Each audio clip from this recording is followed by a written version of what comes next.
ওই খুনির বিচার এই বাংলাদেশে হওয়া উচিত কিনা?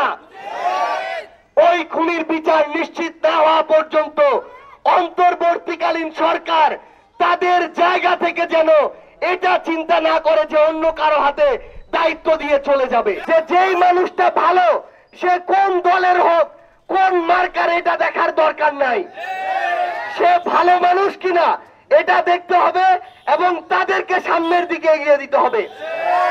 একটা জিনিস মনে রাখবেন, যারা খারাপ তাদেরকে যদি আমরা খারাপ না বলি তাহলে তাদের সাহস বেড়ে যায়, তারা মাথায় উঠে যায়। এদেরকে আর মাথায় উঠার সুযোগ দেয়া যাবে না, খারাপদেরকে ছুঁড়ে ফেলতে হবে।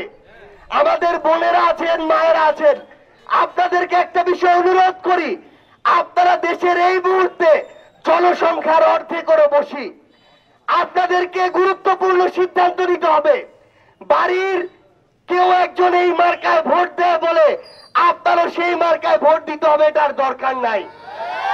আপনার নিজের বিবেক বুদ্ধি আছে, আপনি সচেতন, আপনি শিক্ষিত, আপনি দেখবেন যে কয়েকজন প্রার্থী আছে তার মধ্যে কে সবচেয়ে ভালো, কে ভালো মানুষের জন্য কাজ করে কথা বলে, তাকে আপনারা আপনাদের জায়গা থেকে সমর্থন দিবেন।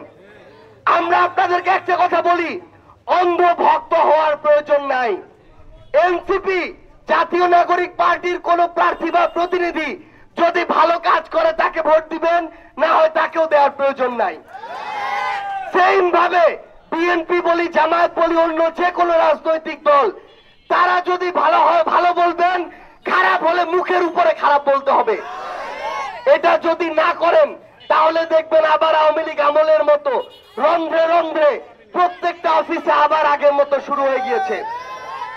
থানায় কিংবা ভূমি অফিসে কিংবা হাসপাতালে কেউ একজন সরকারি কর্মকর্তা কর্মচারী কিংবা পুলিশ বলেই তাকে সার সার করতে হবে, টাকা ছাড়া কাজ হবে না, এই চর্চা আর থাকতে দেওয়া যাবে না। যে খারাপ মুখের উপরে খারাপ বলতে হবে। দরকার হইলে সচেতন তরুণ সমাজ যারা আছেন, পুরা ডোমারের নীলফামারী সোশ্যাল মিডিয়ায় কেউ যদি টাকা চায়, টাকা খায়, হোক পুলিশ হোক অন্য কোন সরকারি কর্মকর্তা কর্মচারী, তাদেরকে সোশ্যাল মিডিয়ায় প্রকাশ্যে তাদের নাম ধরে লেখালেখি করবেন। আবার যে ভালো তাকে ভালো বলতে হবে, তাহলে ভালো মানুষগুলো ভালো কাজ করা উৎসাহ পাবে আর খারাপ মানুষগুলো মুখ দেখানোর সাহস পাবে না।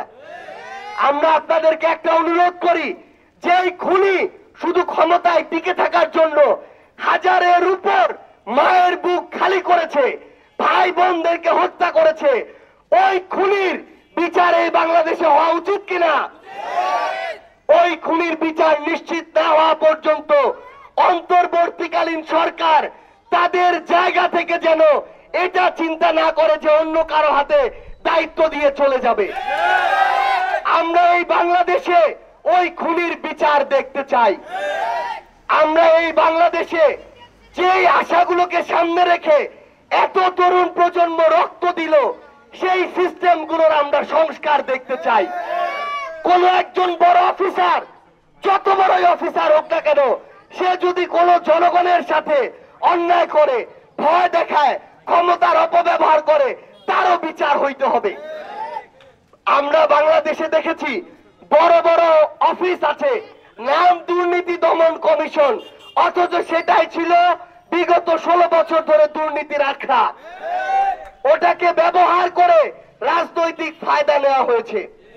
আমরা বিগত 16 বছরের রাজনৈতিক কালচার দেখেছি, এই খুনি হাসিনা থেকে শুরু করে তার দোসররা অন্যান্য রাজনৈতিক দলের নেতা কর্মীদেরকে অনেক ছোট করে কথা বলেছে, অনেক খারাপ ভাষা ব্যবহার করেছে।